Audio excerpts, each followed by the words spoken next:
Ladies and gentlemen, from time to time, radio programs of vastly individual and divergent types are presented to advertising agencies, sponsors, and the broadcasting networks, each of them striving to achieve a definite and conclusive effect. There is, for example, the Mystery Show.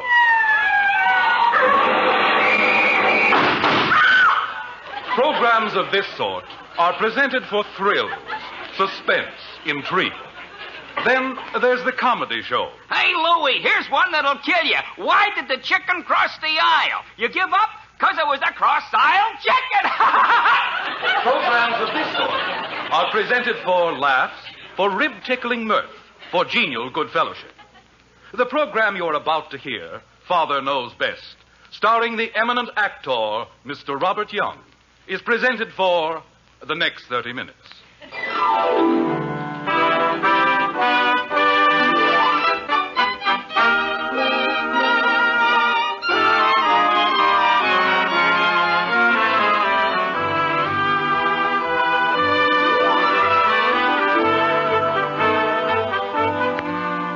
In an average town, Springfield, on an average street, Maple, lives an average American family, the Hendersons. The husband, Jim, is very much in love with his wife, Margaret, and they're both quite fond of their 3 children, Betty, Bud, and Kathleen, which I should say is average way for parents to feel. On this particular morning, which is an average sort of day, the Hendersons are ready for an average sort of meal, breakfast. Well, they're supposed to be ready, but you know how it is. The average mother calls, Jim, your breakfast is on the table. and the average answer is, Mother, I can't find my skate. Kathleen, come in and start your breakfast. Oh, breakfast. Don't you understand, Mother? This is a crisis. How can I go to school without my skates? Eat your breakfast, dear, and we'll look for the skates later. Oh, but I have looked for them. I've looked just every place. They simply varnished. Vanished, Kathy. Did you look in the hall under the telephone table? Mother, that's practically the first place I looked. Well, how about the service port? They aren't there. They aren't anywhere. Oh, what am I going to do? You're going to eat your breakfast. I'll run out to the garage and see if you left them there. And don't use too much sugar on your cereal. Look way in the back, Mother, near the magazines. Oatmeal. That's all you ever get around here is oatmeal.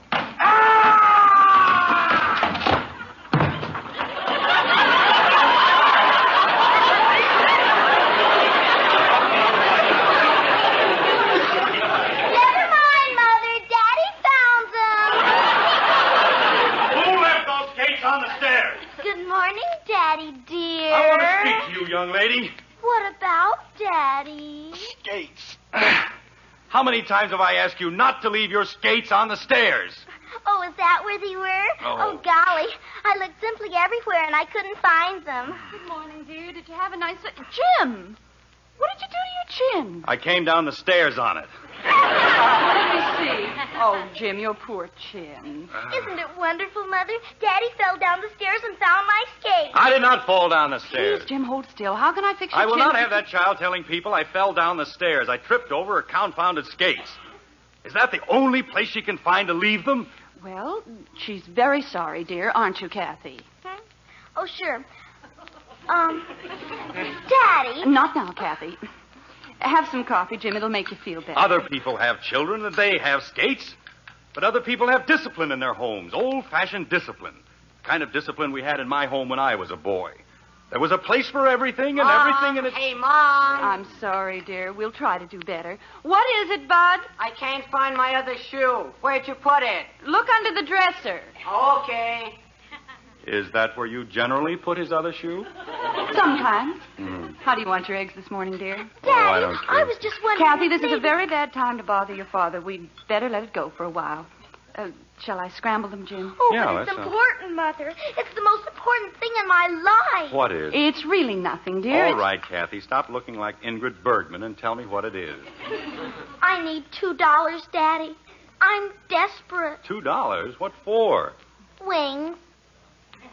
What did she say, Margaret? She said wings. That's what I thought. Why does she need wings? I have to be an angel. I told them I would. I just have to be. And they cost $2. It's the school play, dear. Kathleen said she'd be an angel. Well, I can see they're certainly not casting to type. Kathy, you get an allowance, don't you? If you can call it that. A quarter. When I was 9 years old, I had to work for every penny I got. I couldn't walk up to my father and say, I want $2 for wings. Were you an angel? I most certainly was not. Well, then, you didn't need wings. But I promised I'd be an angel. All right, then find a way to sprout wings without my $2. Oh, but, Daddy, I'll be just ruined. Oh, Mother, can't We won't you... discuss it any further, Kathy. Your father knows best. How will I face them without wings? They were counting on me. Morning, everybody. How's it? What happened to the squirt? Oh, just a minor tragedy.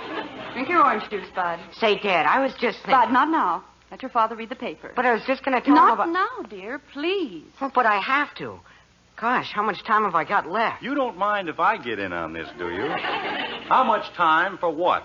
Well, Dad, we're going on a picnic tomorrow. A whole bunch of us. Fine, have a good time. He can go on picnics, and I can't even have wings. You treat me like an orphan around here. Nobody even loves me. Oh, Kathy, stop being dramatic. Everyone loves you. Sure, but not $2 worth. Kathleen, your brother's not asking for $2. Your brother's not asking for anything. Except permission to use the car. Except permission to use... Except what? Well, that's what I was going to ask you about. You see, we're all going out in the country, and I told everybody... You're not going to use the car. Oh, but, Dad, if I don't, how am I going to go? You have a bicycle, haven't you? When I was your age, I was traveling all over the state on my bicycle. With a girl? How can I take a girl on a bicycle? Jim, I just thought One moment, that... Margaret. James Henderson, Jr., you are 15 years of age, and young men 15 years of age do not go traipsing around the country with girls in my car. But everybody else does, Dad. I mean, they get to use their father's car. Joe Phillips uses his father's car, and he's 2 months younger than I am. I wouldn't care if he was 3 months younger and had wings. You may not have the car. But you know your father doesn't approve of children driving automobiles. Children? If I want the car, I'm too young. If I want to go to the circus, I'm too old. I wish somebody around here would decide how old I am. We've decided you're too young. Now, that'll be all of that. I'll be an outcast. That's what I'll be. I'll be poisoned with every hunk of date bait in the school. Me and a bicycle. But you'd better eat your eggs before they get ice cold. What a time to think about eggs. Dad, how would it be if No. But I was just going to... No. But you don't even know... No. Whatever it is, no. Oh, fine. The way I'm treated around here, you'd think I was an orphan. Copycat, I said it first. Quiet, Squirt. Kathy, leave your brother alone and finish your milk. But I did say it first, didn't I, Daddy? I said it first and Bud heard me, and he's an old copycat. I am not. I wasn't even listening to you. You were, too. You heard me say it, and then you said it, and you're an old copycat. I am not. You are so. I am not. You are so. Quiet, both of you, quiet. Oh, Margaret, why can't we ever have a peaceful breakfast in this house? I'm sorry. I don't Yeah. think it's asking an awful lot. When I was a boy, we had wonderful breakfasts, quiet breakfasts, peaceful breakfasts. We had respect for our elders. Sure, but you didn't have a kid sister like the brat.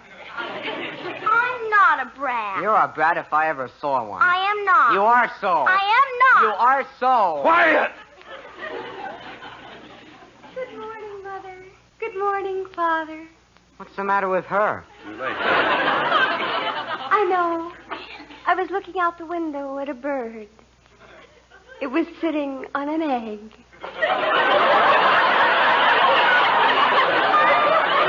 Gosh. How'd you ever tear yourself away? Dear Bud. Such a lovable little moron. Betty, dear, you sound so strange this morning. Is anything wrong? Wrong. Oh, Mother, how can you even say that? In this lovely, wonderful world, how could anything be wrong? Hey, Pop, you better hide your wallet. This one's gonna be a pip.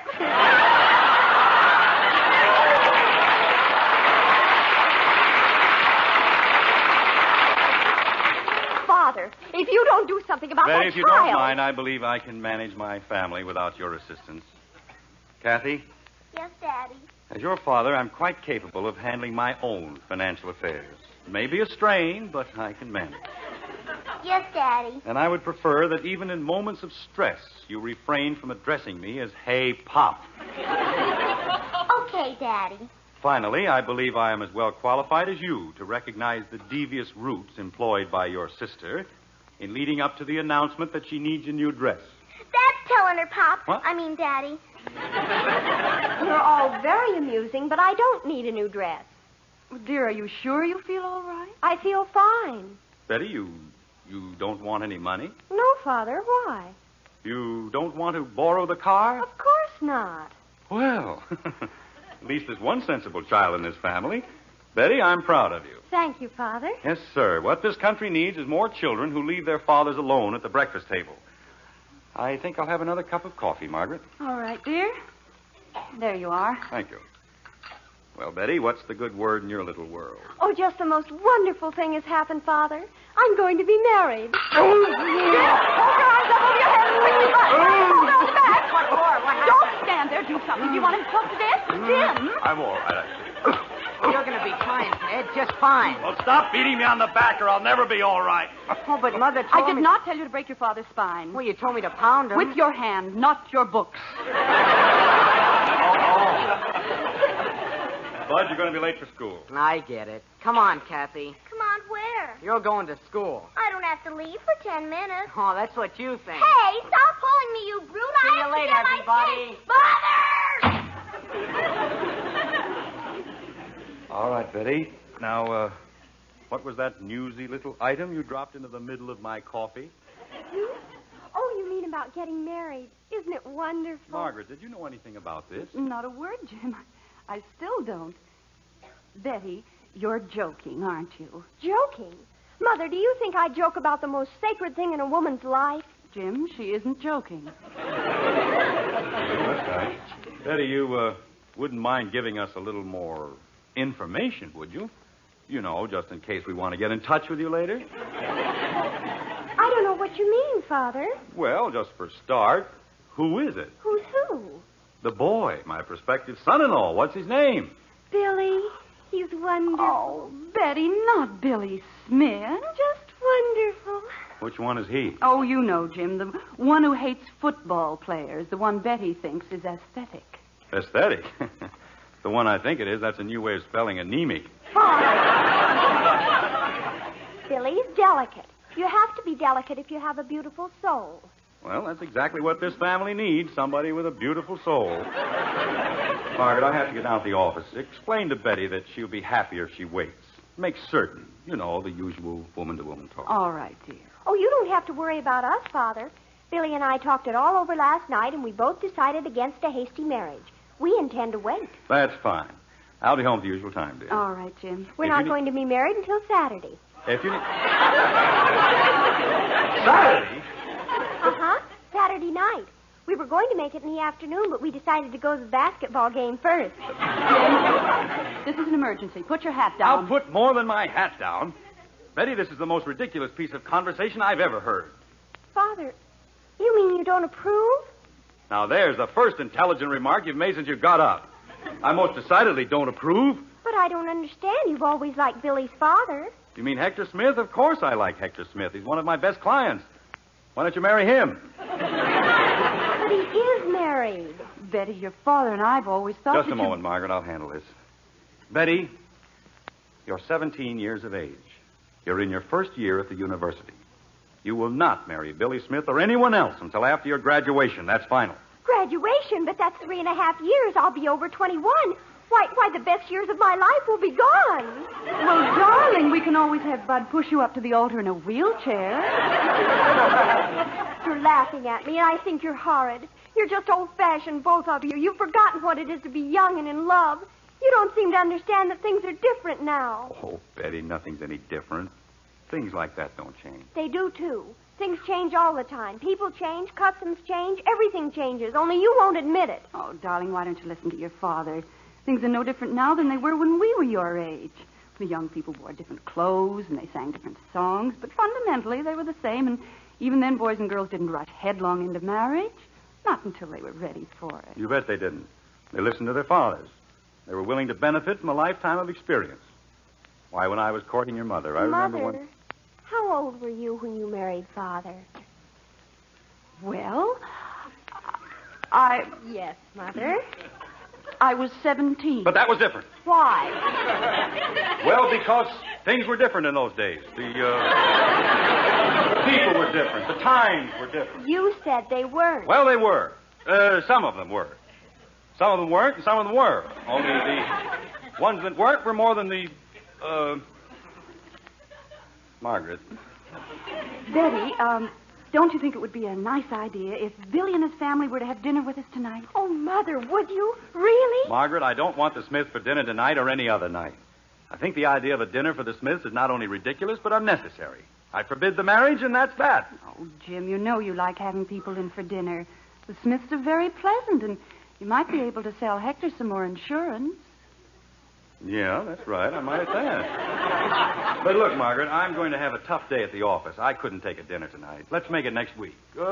Next month. Dear, we can't put it off for even a day. I'll call the Smiths and see if they can make it. Shall I tell them dinner will be at 7:30? 7:30? What's the matter with 6 o'clock? I'll be starved by 7:30. Jim, it just isn't done. Well, it's going to be done tonight. We'll have dinner at 6. I'll ask them to be prompt, dear, at 7:30. And Mother, can we dress? Can I wear my new dinner gown? Can I, Mother? Oh, please, can I? Betty, there will be no dressing for dinner. But, Father, Mother, please. I'm sorry, darling. You know I never contradict your father. After all, your father knows best.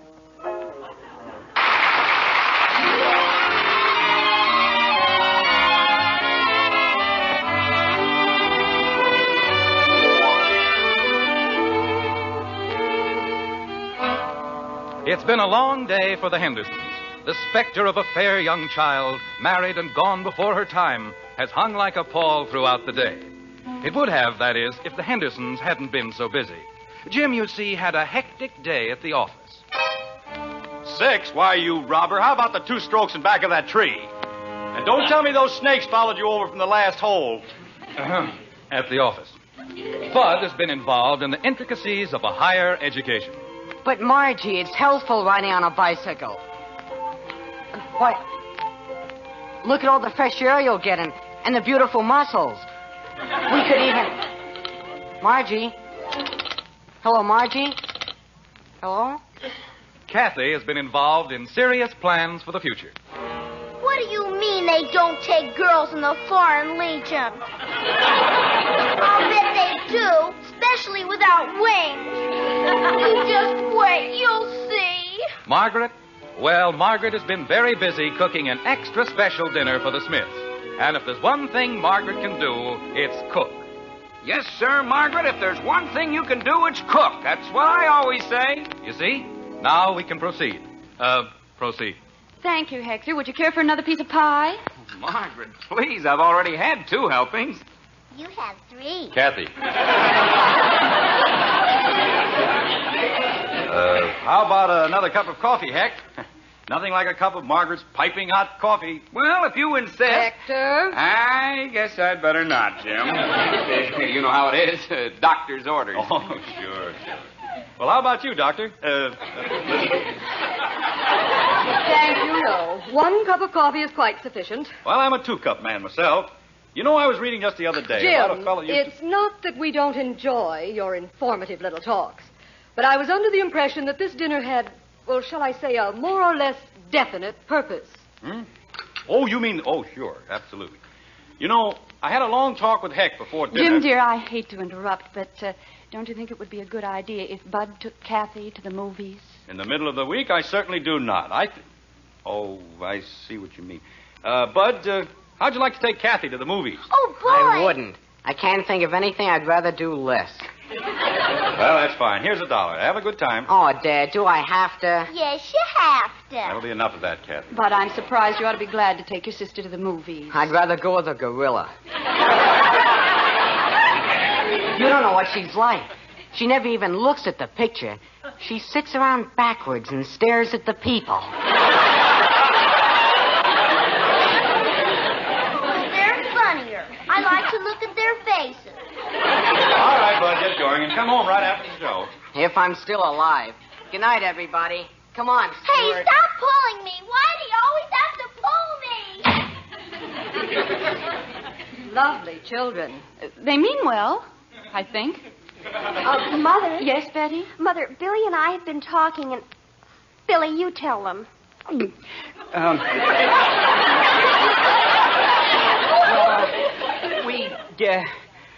Would it be all right if we went to the movies? Oh, no. Oh, I should say not. We're here for a purpose, a very definite purpose. Yes, sir. We have a problem to discuss, and we're going to do it right now. Frankly, I think the whole thing is idiotic.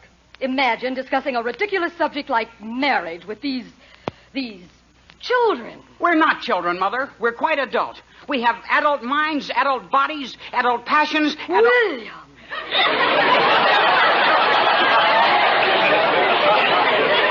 Elizabeth, as I said before, Hector and I had a long talk just a little while ago. Right, Heck?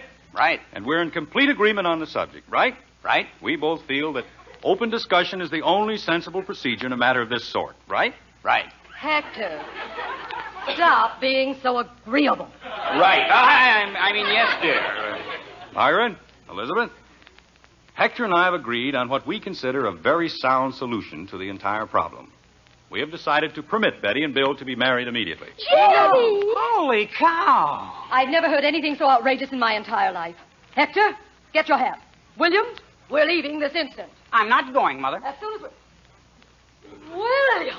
I'm 18, Mother. I've got a mind of my own. I love Betty, and we're going to be married. Well, I never... All right, now that's settled. You're going to be married. Oh, Mother, isn't it wonderful? I don't know. Yes, sir. Nothing like marriage and responsibility to set a man straight. Where do you kids figure on living? After you're married, I mean. Oh. Well, we sort of figured we'd move Mother, in. couldn't Kathy move in with Bud? Then Billy and That's I could ridiculous, have her Betty. You've got to have a home of your own, a place for your roots to take hold and grow. Right, Heck? Right.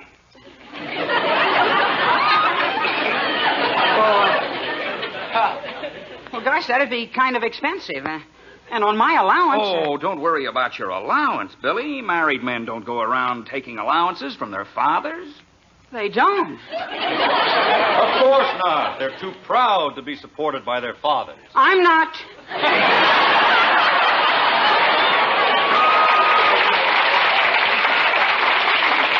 Of course you are. You'll work, you'll sweat and slave, but you'll come home every week with a juicy pay envelope for your little wife. Isn't that sweet? But I don't know how to do anything. That's not so. Poets make a living, and Mother, he writes the most beautiful poetry. I'm sure he does, dear. Billy, recite the one about my hair. It's just wonderful. Oh, Betty. Well, it is. Raven tresses on a lofty brow, swept by the winds of time.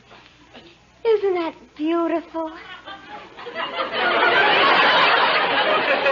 Well, you could get a small house, poet size.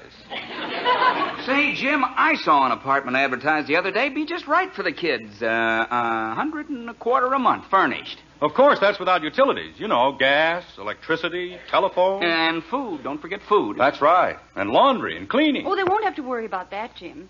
Don't you remember when we were first married, I did all our laundry and cleaning and cooking. I'm sure Betty will want to do at least that for Billy. Won't you, dear? I guess so. Betty, Yes, Billy. could I talk to you for a minute? Privately? Of course. Will you excuse us, please? We'll be right back. It's all right, kids. Take all the time you need. We're in no hurry. Are they gone? I think so. Jim, we did it. Yes, sir. By golly, we did it. Oh, it was nothing, really. Jim, stop looking so smug. What was nothing? The psychological attack I planned for tonight. You see, I felt our wisest possible course from a tactical standpoint lay in a feint to their left flank and a drive through the middle. Do you follow me? Yes, dear. Right up to the part where you started to talk. Margaret, the whole thing is elemental. Yes, and very clever. We pretend to give our consent. That's the feint. Believe me, I almost did. Then we hit them with both barrels. The cost of living, the struggle for existence. They retire in disorder. Their armored units are smashed. Their rear guard is demolished. What a fight. Dear, the enemy is back. Oh, come on in, kids. Everything all settled? I think so, Father. Pretty much settled, sort of. That's fine. Now, what did you finally decide? You know very well what we were forced to decide. We have to wait. Why, Betty, I thought that you and Billy... Mr. Smith, you don't have to continue the ridiculous performance you and my father were putting on. Betty! Oh, Father, you can be so juvenile at times, really. Apart from $125 a month. We know some kids have one for 45. You older people ought to get straightened out on the simple facts of life before you start fooling around with psychology. Jim, your mouth is open. Oh, well, now see here, both of you kids. Just a moment, Jim. Betty, exactly what do you and Billy intend to do? Well, as long as our families are determined to exercise parental prerogatives, we'll just have to wait until we're financially self-sufficient. Right, Billy? Right. Well, I never. Well, Betty, how long do you figure it's going to take you and Billy to become financially independent? A few years. Well, that gives us a little time to look around for a wedding present, eh, Hank? Yeah. That's right, Jim. A couple of years, that's a long time. A lot of things can happen. Mm-hmm. Hector, how about another cup of coffee? Oh, thank you, Margaret. I think I can use one. You know, Margaret, I'm very relieved. I'm so afraid of hasty marriages. Don't mind us, Mother. Just go on talking as if we weren't here. Oh, I'm sorry, dear. It's just that I was so afraid you were going to make the same mistake I did. Oh, I wouldn't exactly say you made a mistake, Elizabeth. Heck's a pretty nice guy. Yeah, well, thanks, Jim. You can send me a check in the morning. I suppose I have been fairly fortunate. But, of course, people aren't always that lucky when they marry beneath them. I suppose not, but when they what? Elizabeth, we'd better go. It's getting late. Wait a minute, Heck. What was that crack you made, Elizabeth? Well, after all, my mother was a Stuyvesant, and I certainly... In other words, you think Betty isn't good enough for your son. I'm sure that isn't what Elizabeth meant, Jim. That's what she said. Well, isn't that what you said, Lizzie? Don't you dare call me Lizzie. Why not? If you can say my daughter isn't good enough for that puny excuse of a son... Now, just a minute, Jim. Writing poetry. What makes you think he's such a bargain? My boy has a fine head on his shoulders. What shoulders? I've seen better heads on a small beer. That's so. Yes, that's so. This is what comes from slumming. Slumming? Now, you listen to me, Elizabeth Smith. Your mother may have been a Stuyvesant, but my father spent half his life picking your father out of the gutter. And he wasn't lying down just because he was tired. I think I'm going to faint. Hector, I'm going to faint. Go ahead, dear. I'll catch you. You ought to be ashamed, upsetting my mother with your vulgar insinuations. Vulgar? Why, you little pipsqueak. If you were my son, I'd vulgar you so hard you wouldn't sit down for a week. Fortunately, I am not your son.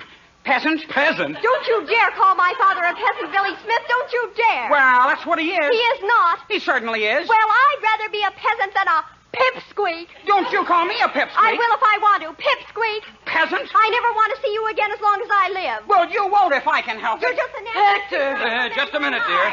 Say, Jim. Sorry I lost my temper, Heck. Oh, that's all right. Say, Jim, that thing about...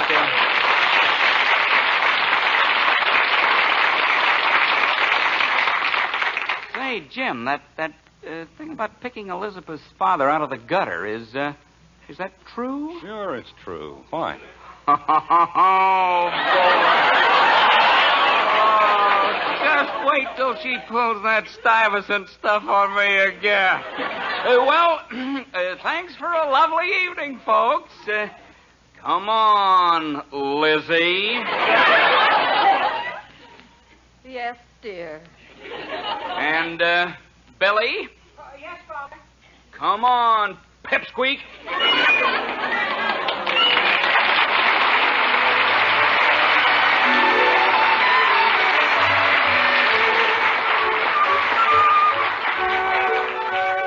Well, we started with breakfast, and we might as well finish the same way.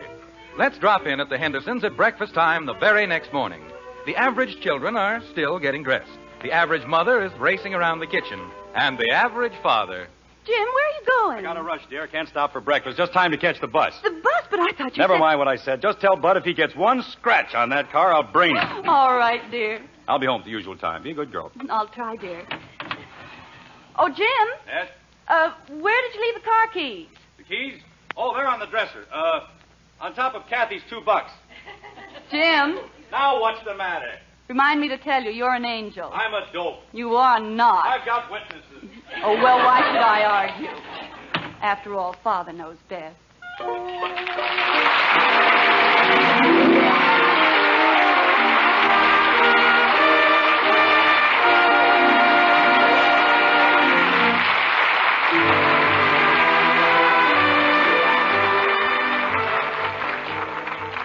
Members of our cast are Robert Young as Jim Henderson, June Whitley as Margaret Henderson, Rhoda Williams as Betty, Ted Donaldson as Bud, Norma Jean Nielsen as Kathy. Robert Young will soon be seen in RKO's Baltimore Escapade. Ted Donaldson may be seen in Warner Brothers' Decision of Christopher Blake. Others in tonight's cast were Virginia Gordon, Herb Vigran, and Sam Edwards. Music was written and conducted by Roy Bargate.